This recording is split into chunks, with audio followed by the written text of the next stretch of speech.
Sister Alba, assalamu alaikum. Alaikum salam. Am I pronouncing it right? Alba? Yeah, you are, yeah. This is a Spanish name? Yeah. What does it mean? It means dawn, like Fajr. Ah, mashallah. Yeah. Now, how did your journey to Islam start? So I first knew about Islam when I was a child because I'm from Spain and there's like a big Moroccan population in Spain. So I had many Muslim friends as a child. But the first time someone explained Islam to me was in high school when we studied Al-Andalus, which is when Spain was Muslim for 8 centuries.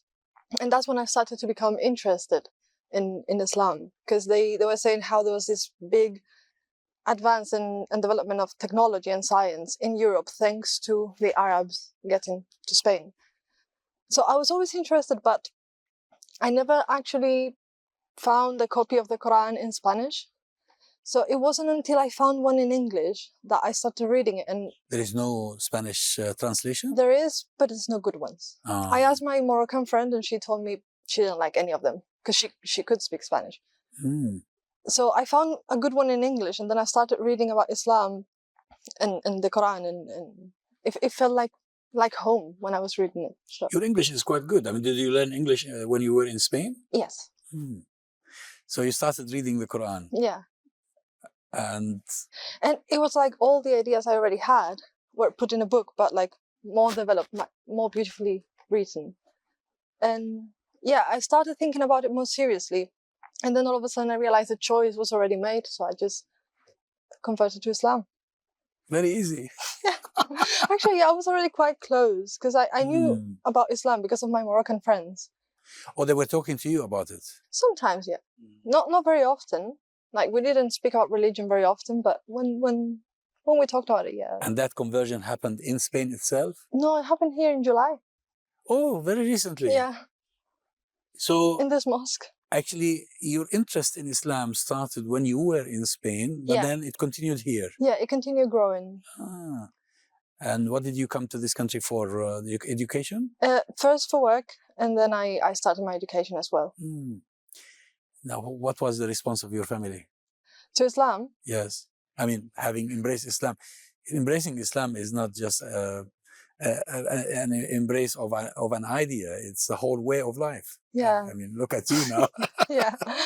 They were a bit reluctant at the beginning. My family is Catholic, but they're not very, very religious. But they eventually accepted it. Oh, really? Yeah. So you are on good terms with them? With most of them, yeah. No, what matters is really close family. I mean, Yeah. So long as the relationship remains, that's really great. Yeah, the relation hasn't really changed. Now, that such a change of lifestyle Yeah. into Islam must have been hard somehow. In some aspects, yes. At the beginning, for example, I was getting very frustrated when I was trying to pray, and I was using recordings of mosque prayers, and all of a sudden the recording was finished, and I was in the wrong. I was standing maybe, and I was thinking, okay, I've done something wrong. But you need to take it one step at a time and learn and take it easy at the beginning. But some of the things were a bit easier. What about social life? Social life hasn't really changed because I didn't drink alcohol before. Oh. So for me, it hasn't changed at all. There was no dramatic shift? No, not at all. Which I guess made it easier for me. Subhanallah al-Azim. And friends? Friends, I kept my same friends. I made new ones, obviously, in the mosque. But yeah, I haven't lost any friends because of me embracing Islam. Now, what impressed you initially and attracted you to Islam? I mean, what there must be something specific. At the beginning, before I actually knew more about it, it was how peaceful Muslim people looked. They always look like... All of them? Well, most of them. Not obviously, you can't generalize, can you? But like, Muslim people always looked very peaceful to me. And then once I started learning a bit about it, it was the tolerance, the justice, all of those values in Islam that you can maybe not find in other religions or other systems of thinking. I was talking to a sister earlier, And one of the issues that came up is that many people who embrace Islam think that all Muslims follow Islam, and therefore you can just take Islam from them. But then she discovered, as time passed by, that not every Muslim embodies Islam. And therefore it can be problematic, because I can hear you. You were impressed because Muslims seem peaceful. Well, not all of them. Yeah, all of them, yes. Not. But you can tell the difference now between Islam and Muslims. Yes. Can't you? Yeah. But I guess it's the same with most religions. Not everyone follows the religion, so. True, that is true. Except for the fact that it can be very disappointing if you assume that because this is the religion of truth, whoever follows it must be perfect or close to perfect. No. I also had Moroccan friends who were born in Muslim families but were not religious at all. Like, they did Ramadan, but they wouldn't pray or follow the religion. Yeah, luckily you saw that angle as well. Yeah. Oh, mashallah. Now, what do you do now? What do you study? Neuroscience. Neuroscience. Yeah. Oh. Is that at what level? Bachelor degree or? Yeah, bachelor degree. Yeah. That's a branch of physiology, isn't it? Or a branch of biology, or what? I think it's a branch of a bit of both, maybe. Yes, yeah. Depends of what you specialize in. Mm-hmm. And what do you hope to do afterwards? I would like to do research in a lab to investigate diseases like Parkinson or Huntington's disease or Alzheimer's, because there's no cure at the moment. True. So it's a bit like, once you get the diagnosis, like, okay, I just wait here, and it's a bit sad. I think much of the research into these diseases needs such a specialization, neuroscience, because that's the key issue now. Yeah. Now, let me ask you about the Muslim community. You've become part of the Muslim community since you embraced Islam. Yeah. How has it been? It's been actually very good. The sisters have made everything very easy for me. They always answer my questions. I remember once I texted one sister about a question I had, and she called me straight away and explained everything to me with all the details. And they made me feel very welcome from the beginning, from the day one. So they made it very, very easy for me. They always told me, take it easy, don't rush if you're not ready to wear hijab or whatever it is. So they've been lovely. How long did it take you between first being interested in Islam and embracing it? It took me actually many years, like maybe 10, if not more. Oh. Because I was interested about it, but I thought it would be like Catholic religion, which is the religion I grew up with, which I wasn't very fond of when I was in Spain. And I guess I had this misconception of religion in general that is very limiting and very judgmental, and that's why I thought of all religions. So I thought maybe Islam was better than the others from my perspective, but I was still not very convinced. You wanted to be sure? Yeah. So I learned a little bit of time. Any special writings that had an impact on you? Do you remember what things you were reading? I bought this little book called Graphic Introduction to Islam. And that actually made an impact because it explained it very, very easily, like very easy to understand and very well explained, and with references. So if you wanted to know more about one topic, you could go to the book they have taken it from. So that really, really helped. Now, do you go to Spain or? Sometimes, not much, because between studying and work, I don't have much time to go, but yeah. Well, on the basis of your experience, is there more tolerance of Islam in Spain or here in the UK? I think more or less the same, but different. Like, I don't know, I feel like sometimes in the UK the tolerance is not real. It's just people pretend to accept Muslim people, but they don't really want to interact with you that much. Because since I became Muslim, I changed jobs, and I've noticed a bit of reluctancy from my colleagues to talk to me sometimes. So I don't know if it's the hijab or what. But in Spain, maybe people are a bit more, they don't maybe talk too much to you at first because they don't know how to, or they're scared that they will offend you. But after they know you, I think they accept it more than British people. Yeah, I think that's the main problem. Main problem is that there are misconceptions about Islam and Muslims, and these misconceptions act like barriers. They hinder any communication because the other side is a bit apprehensive about what's the best way of dealing with these people. Yeah. Apprehensive that they might offend them, they might say something wrong. Probably there's also something lacking within us Muslims in the way we approach other people or communicate with them. Maybe. Yeah, I think we're both scared that we will offend each other, and maybe that's why we don't talk more often.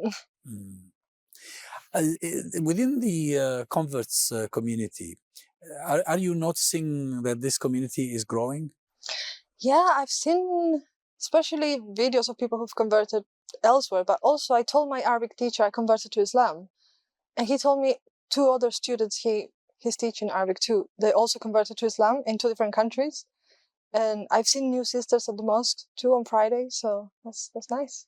SubhanAllah, it seems to be on the rise. Yeah, it seems. And sometimes we're aided by good news and bad news, because as they say in the media, there is no such thing as bad news, because even bad news create propaganda and publicity. Yeah, but they also create curiosity, so. True.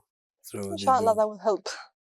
I remember talking to a brother in one of the earlier seasons who actually became interested in Islam after 9/11 because of what he saw of a reaction by people around him. And he wanted to know what sort of religion creates such monsters. Makes sense. And then he discovered as he searched that it wasn't Islam. It was politics, was whatever, conflict, etc. Yeah, something else. Are you yourself in discussion or in conversation with people who are interested in Islam? As in non-Muslims? I don't know many people, non-Muslims, who are interested in Islam at the moment. But when sometimes my friends ask me questions, I'm always happy to answer whatever I know. So I'm still learning, of course. And yeah, if I don't know the answer, I just check and then go back to them. But yeah, I don't know, unfortunately, many people who are interested in Islam who are not Muslims.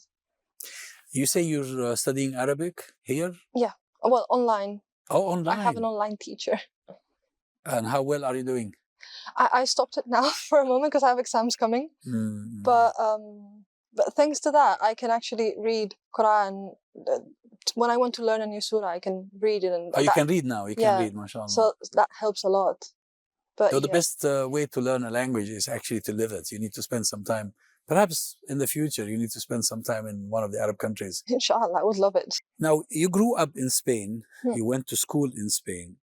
And I'm curious to know how the Spanish people today perceive Islam and the Muslims, having in the past been ruled by the Muslims. Yeah, you would be surprised because they're not very fond of it, because after Al-Andalus, after Muslims were forced to abandon Spain became a very, very, very Catholic country. So they tried to eliminate any Muslim thing, any Jewish thing, because they were Jewish also in Spain before. And they tried to make it so Catholic that the way Spanish people perceive it is like, okay, Muslims came to Spain and we Spanish people reconquered them.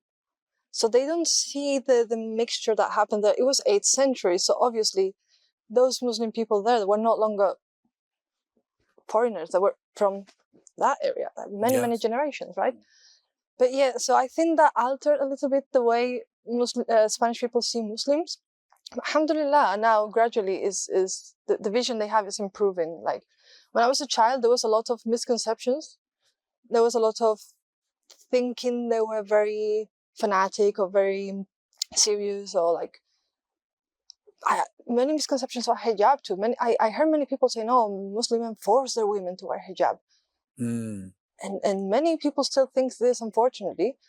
But because of the growing Muslim community in Spain that are now born in Spain, even though their parents are foreigners. There's more knowledge about it. So younger generations are more tolerant and yeah. So it's the presence of these Muslim communities who were migrant workers probably in the beginning that paved the way for changing perceptions. I think so, yeah, because if you talk to my mom about Islam and you talk to any of my classmates, you will get two different versions of what Islam is. Because we grew up with Muslim classmates, but my mom didn't grow up with any Muslim people. She didn't know anyone. So there are generational differences. Like my mom grew up when Muslim people were starting to come to Spain, whereas I grew up where Muslim people were already being born in Spain. So, would it make a difference where in Spain one lives? I mean, yeah, it would. Yeah, if you live in a small city, there would be a way smaller Muslim community, or in a village, maybe there wouldn't be no Muslim people at all. But if you are in a big city like Madrid, like Barcelona, you will find a big community. So you can interact more with everyone. We hear of a nascent Muslim community in Andalusia. I don't know, have you ever had any contacts with them? Or do you know of their existence there? No, I didn't know of their existence. No. That's why I hear that there is some sort of a retreat somewhere there, and even Muslims from the Middle East sometimes go and spend some time there. Okay. But it's probably part of nostalgia. I mean, Muslims have this nostalgia, remembering that at one time this was a Muslim country. Yeah, but still many cultural aspects are still, we still share them with Arab countries, because 8 centuries is a long, long time. So yes. Even if they try to remove everything, they actually couldn't. Many cultural things still remain to this day. I remember when I went, where was it? Maybe Barcelona or somewhere, I forgot where. They had this famous meal, which is originally from Andalus, I think, that we were told. It's called Baya. Yeah. From the word baqiya, remaining. The remains of yesterday's food is today reprocessed to make a new meal. Yeah. And that's why the word baya comes from baqiya. Oh, I didn't know that. And then they told me the story when we ate it. It's mostly seafood and mixed with rice and things. It's probably the most famous Spanish dish outside of Spain. So it's nice. And it has its roots in Muslim Andalusia. Lots of Spanish dishes have roots in Al-Andalus and Middle Eastern dishes. I assume also that this must have some influence on the vocabulary. Yes. My literature teacher told us once we have like 4 or 8, I can't remember if it's 4 or 8,000 words coming from Arabic in Spanish. Yeah. So quite a few. Well, Sister Alba, I'm really grateful you've been able to come and see us. Thank you very much. It's been interesting talking to you. Thank you very much for having me.